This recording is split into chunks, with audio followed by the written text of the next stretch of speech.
Hello, friends. We have been seeing the break-even and contribution analysis extensively. Now, last session I concluded. I gave a lot of examples and advised you to have a lower break-even point or higher margin of safety. For example, in this case, he is producing 100 units. His break-even point reaches at the rate of 30 units. So, what is the margin of safety? 70. So, this is a huge margin.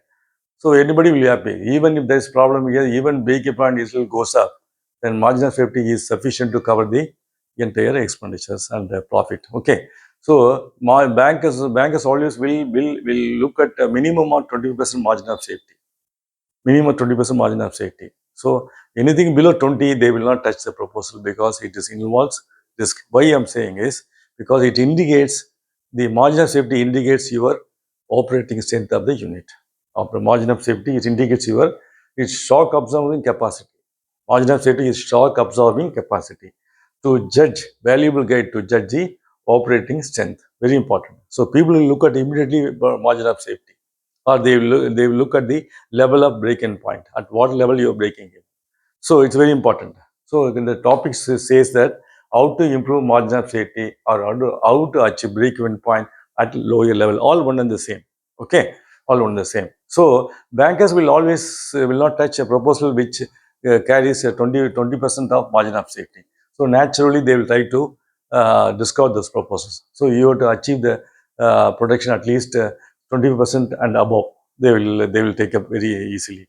Why I am saying? Because this is study, you have to study deeply why there is a huge overheads, why margin of safety is low level, why break-in point is achieved at a higher level, why break-in point is achieved at a higher level, why margin of safety is very low.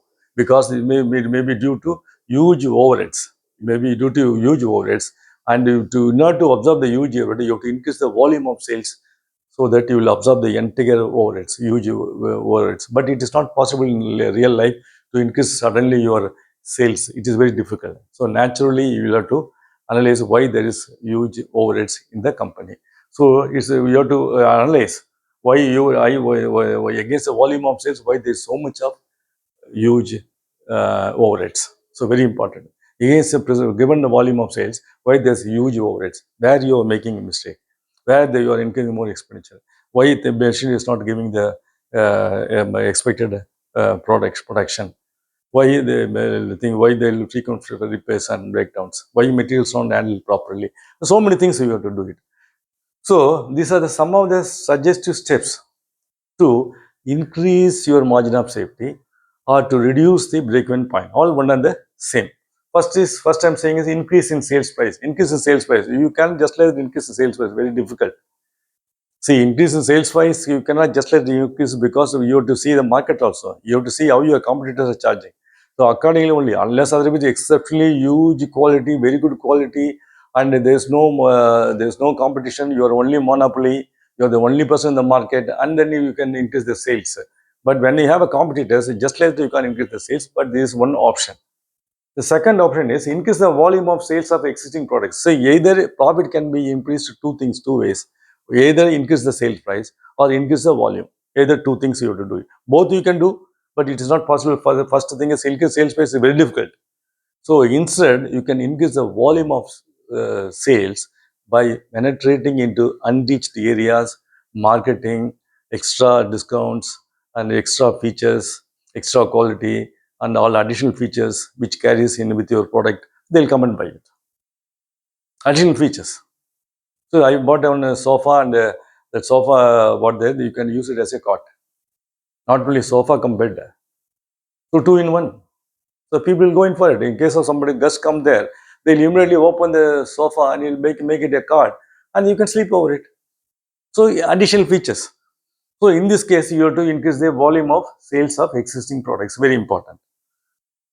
And third thing is, which products is not doing well, which product is not carrying enough profit, you discard it and focus on only those products which give higher profits and which is easily marketable, which carry higher profit.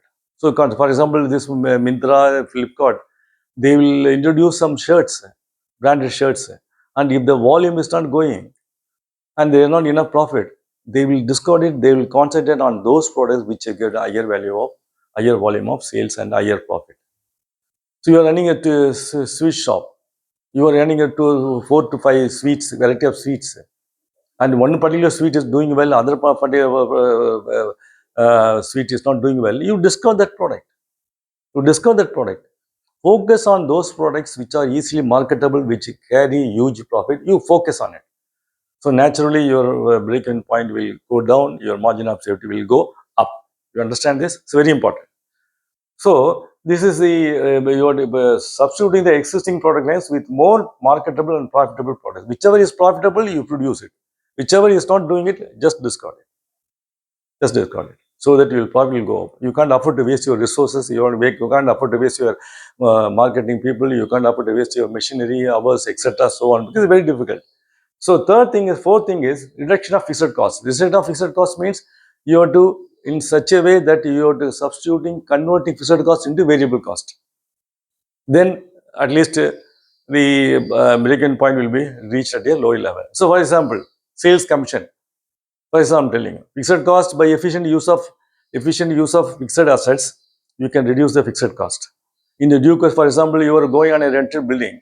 Subsequently, you are able to buy a new building. Your father-in-law has given a new building, own building. Then your fixed cost will be out and your profit will be more and your margin of safety will be high. Break-even point at lower level, you will be happy. For example, conversion of fixed cost into variable cost. For example, sales commission. You are telling fixed sales commission, whether you sell it or not, you will be paid this much amount every month. That is fixed excess. That is fixed cost. If you introduce that, instead of that, if you introduce, depending upon your sales volume, I'll give the percentage of sales commission, then that is variable cost. You got the point? Try to convert your fixed assets into variable cost. Since there is, of course, there is some scope, restricted scope only. You can't do all the places you can't do it. For example, sales commission. Instead of having a fixed sales commission 10,000 rupees, you can say, depending upon your sales volume, certain percentage will be given. That is called variable cost. So you are converting fixed cost into variable cost. At the same time, when you are efficiently using the fixed cost, fixed equipments, building, etc., and you will be able to overcome the fixed cost also. So it is also very important. So you will try to, as far as possible, by efficient use of fixed assets. Suppose you have a machinery which doesn't give a required volume of production, you discard it. Suppose you buy a machinery, outdated machinery, which gives lot of repairs, finished. Because depreciation you have to charge high, fixed cost will be more.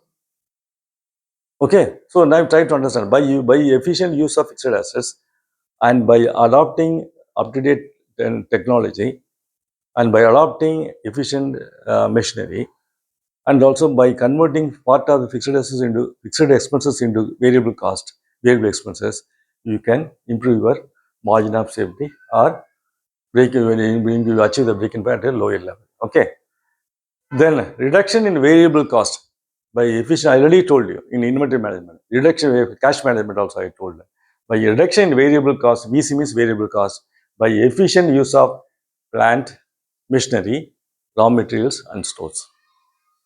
So I already taken an exhaustive session on inventory management, ABC analysis, then EOQ and so on. And so try to see those sessions, you will understand. So again, I will summarize there.